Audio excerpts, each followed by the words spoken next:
Today, we are blessed to present one of these insightful lectures entitled The Life of Lord Mahavira, The Birth of Dharma Chakravarti, Part 4 of 5, on Between Master and Disciples, given in Chinese and English on June 22, 2019, at the New Land Ashram, Taiwan, also known as Formosa.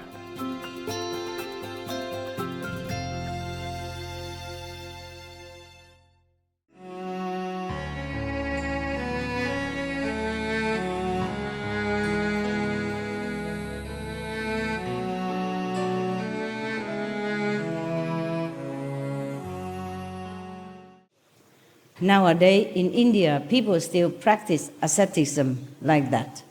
I saw many of them. Maybe not the same as the Lord Mahavira, but I'm just telling you some of the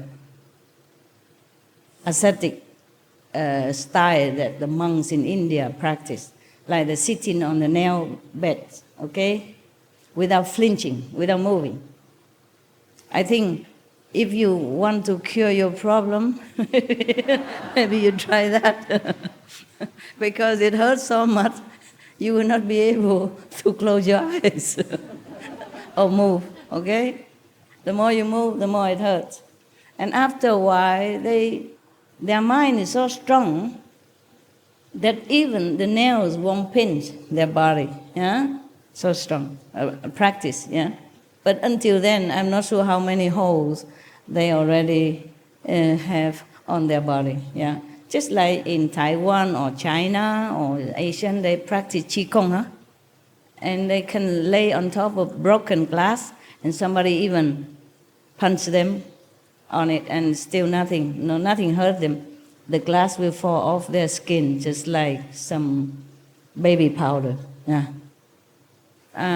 Yeah, I saw that. Or if somebody put a spear sharp into their throat here. This is the most sensitive area, no? Put it here. And somebody push it, one or two or many people push it, depends on how strong the practitioner.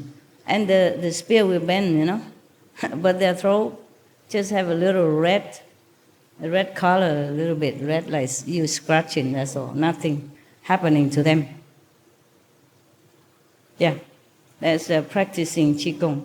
In our group, there are some people also like that. Yeah, they did in front of me. Before, when I don't have a lot of you, and me and the long-term resident, one of them also performed this act. Yeah, it's probably recorded somewhere. Just for fun, huh?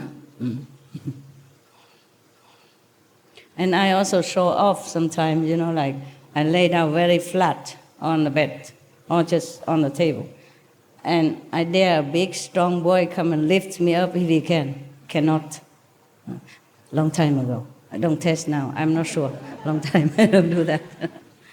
Yeah. One of the residents, very strong, he cannot lift me up. Maybe he just pretend he cannot, so make me happy, But many times he tried. It doesn't work. That guy is still alive, huh? The one Qigong that lay on broken glass, real glass, and being even pressed down, still alive, huh? And the one that put the spear on him, and it doesn't hurt him, but the spear bend, yeah? It's still alive, huh? I make them use their muscle power and Qigong power to do woodsmith instead, making lamp and stuff like that. Making use of their power into something more practical, yeah? Nowadays, it's very, very, very impossible, very, very unthinkable that somebody would go and push him down on the broken glass ever. Or even use a spear to threaten him in the throat anymore. So I say, use the muscle and the talent to make something more useful. And I have some Qigong master like that, and some other kind of Kung Fu master also within our group, within the resident group. Outside, your brother and sister, I'm sure there are many more different kind of talents. They have maybe magical power, or they can chop wood. No need knife. It's very economy. You buy a wood for fire, tell him just chop it. No need to buy any axe or anything. There are some people like that, yeah.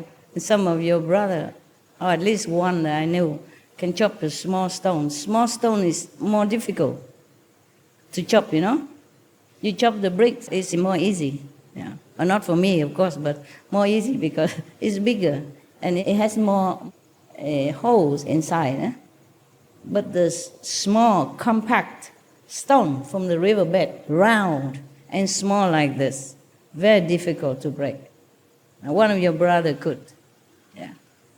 I saw it. It probably also records some older videotape. You still can see it. Yeah, we have muscle around, eh? So now they talk about Mahavira's family. I told you I have calendar, no? Talk a lot in between. Okay, continue. The Chinat clan to which King Siddhartha belonged was same as the Isvaku clan to which Lord Rishabdev belonged. So Siddhartha and Rishabdev both belong to the Kashyap family. These people, these two families, are very proud that 22 Tirthankas came from the same family. Yeah. Mother Trishla was the sister of Chitak, the president of the Vaishali Republic. Because of the parental connection with Vide area,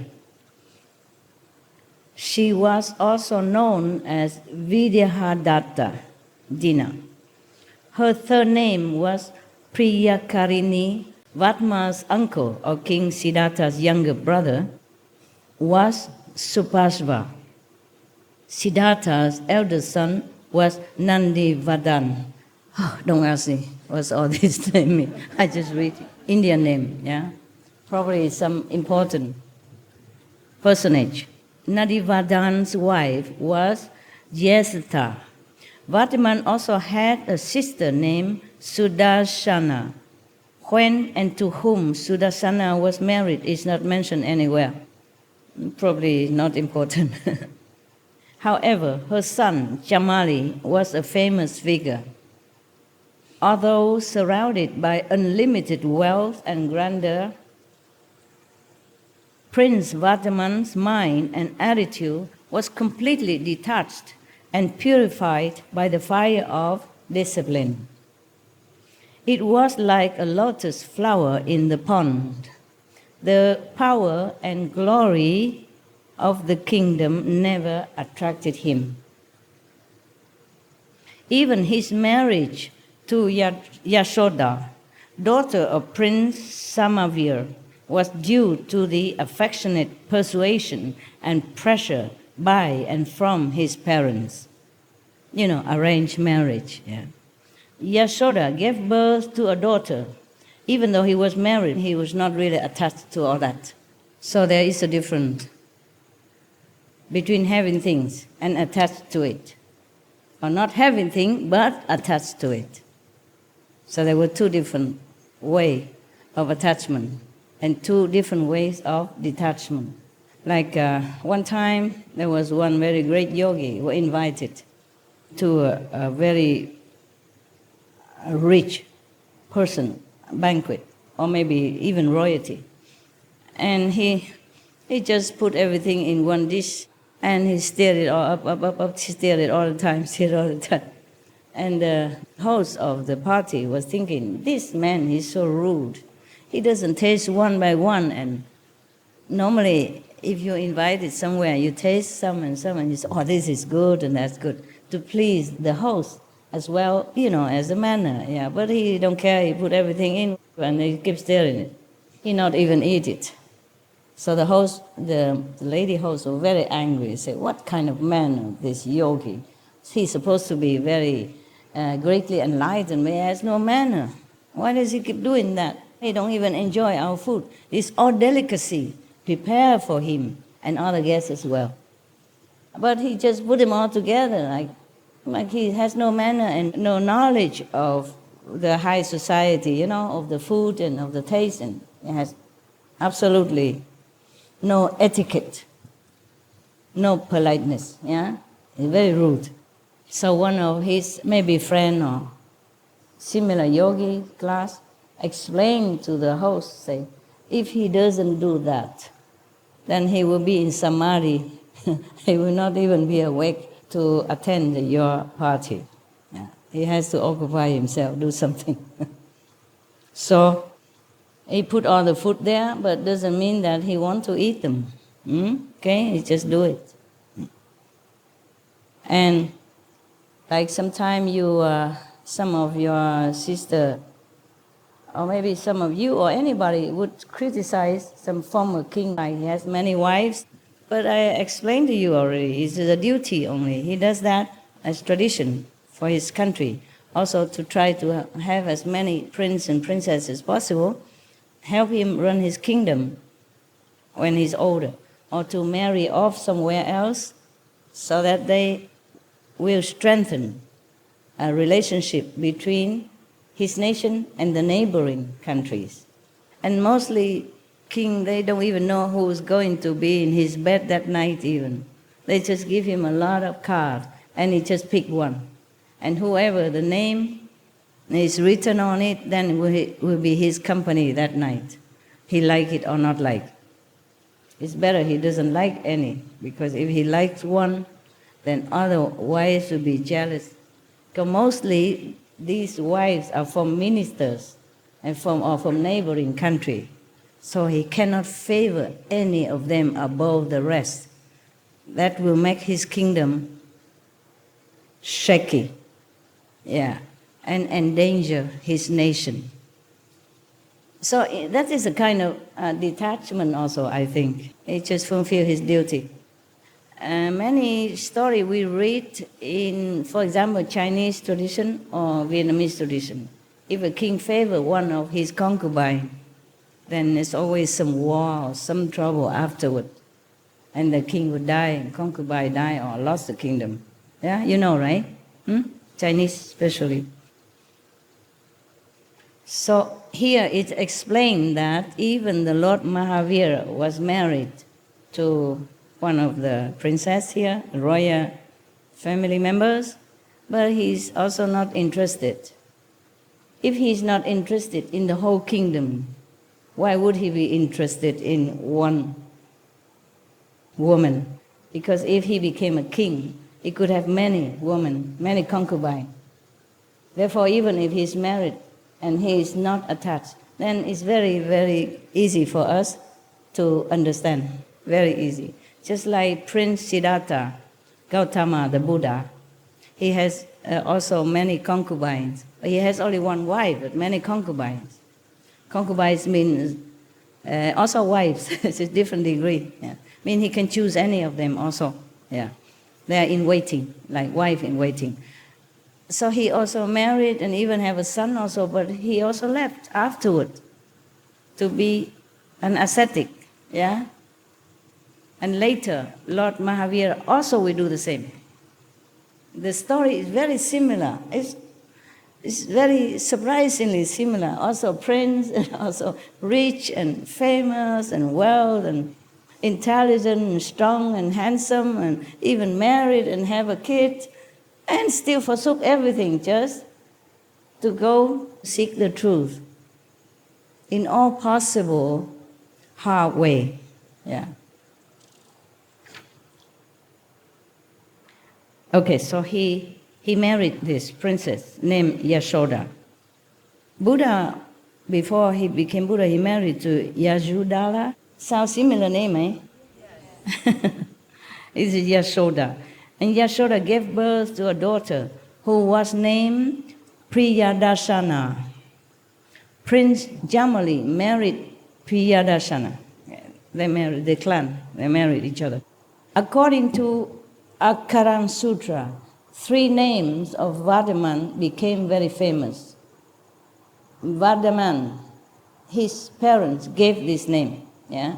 And Saman, or shaman indicates his natural unblemished intellect. Second name. The third name is Mahavir. This indicates his unique bravery, courage, and tolerance.